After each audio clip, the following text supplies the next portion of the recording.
states gave a provisional go-ahead on Friday for the bloc to sign its largest ever free trade accord with South American group Mercosur, although it came amid protests in some European countries.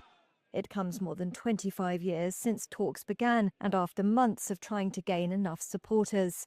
The European Commission argues the deal will help offset business lost from US tariffs and lower reliance on China by gaining access to critical minerals. Spain and Germany are key supporters of the agreement, but France, which is the EU's largest agricultural producer, opposes it. Paris argues it will raise imports of cheap food and undercut domestic farmers. Protests led by farmers against the deal were seen Friday and earlier this week in countries including Poland and France. EU sources said while Paris voted against the deal, at least 15 countries representing 65% of the bloc's total population voted in favour, and that was enough for approval. Austria, France, Hungary, Ireland and Poland voted against the move. German Chancellor Friedrich Merz called Friday's vote a milestone and said the deal would be good for Germany and for Europe.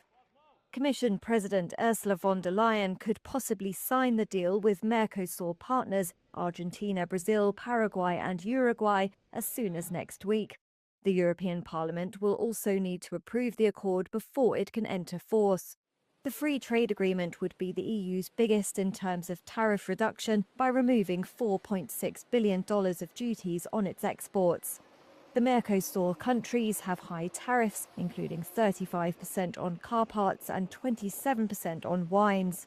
The Commission has put safeguards in place which can suspend imports of sensitive farm produce.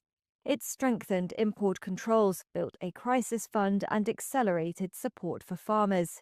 But the concessions weren't enough to win over Poland or France, although Italy changed from a no last month to a yes on Friday.